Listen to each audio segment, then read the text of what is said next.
Được chưa ấy? À đây rồi. Như vậy là đã có 2 gại. Sẽ đây có tên Sau đó không biết là cuộc thi đấu giữa 7 gại giữa các bảng với nhau.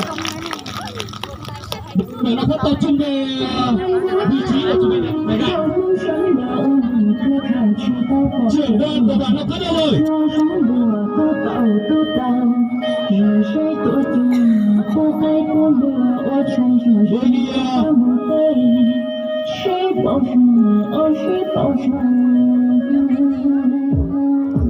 Với những cổ động viên của chúng ta trên xa, chúng ta sẽ cho từ hàng công bước vào, sẽ là một đôi nặng của một đôi nữ sẽ vào vị trí sẵn sàng.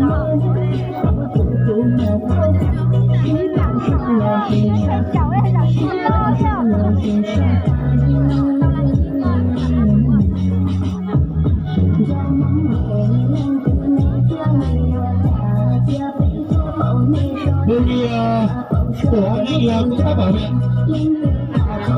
các đồng chí công an cử ra một số người vào đây để làm công tác bảo vệ. Các đồng chí tôi được trưởng ban viên đâu về vị trí chuẩn bị đẩy gại để làm công tác bảo vệ. Đề nghị cổ động viên chúng ta di rời ra khỏi thi đấu khoảng 1 mét rưỡi.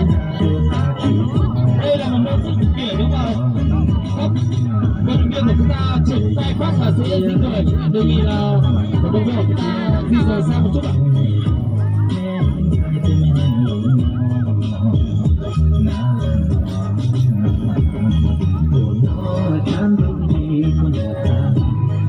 Đề nghị những người không thật sự xin ra khỏi vòng.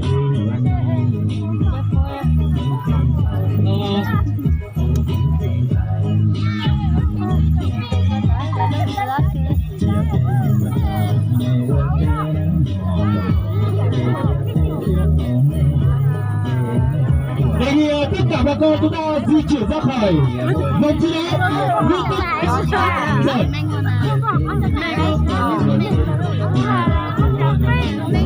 Đề nghị tất cả không nên ra ngoài hết. Chỗ này là dành riêng cho ban tổ chức ban của các này. Đề nghị những người không có sự ra rời ạ. Và thiết quân của ban tổ chức sẽ quân ở giữa hai.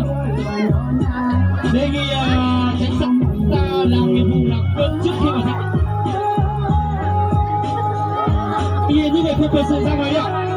Các đồng chí các vị phải nhắc nhở đây. Bà con ơi. Đề nghị di rời ra không được ai ngồi trong lòng đường.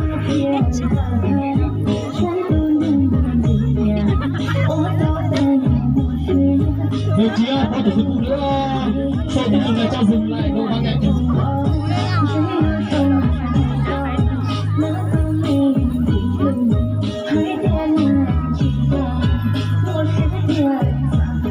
Vào trận đầu tiên của hàng cân 61-65 và số lượng các bạn Cao Long chuẩn bị vào cân. Đối với nữ và số lượng hàng cân.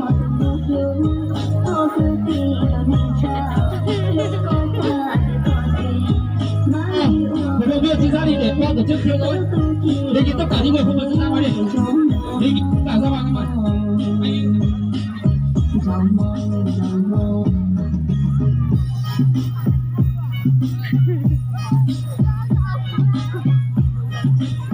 Đề nghị tất cả ra ngoài đi. Chỗ bên này ra ngoài hết. Bây giờ để ban tổ chức làm việc, các đồng chí đừng chen vào. Rồi Xuân Long và Cá Rồng hàng cân 61-65 vào vị trí tuần. Hàng cân 61-65 của bảng Xuân Long và Cá Rồng vào vị trí.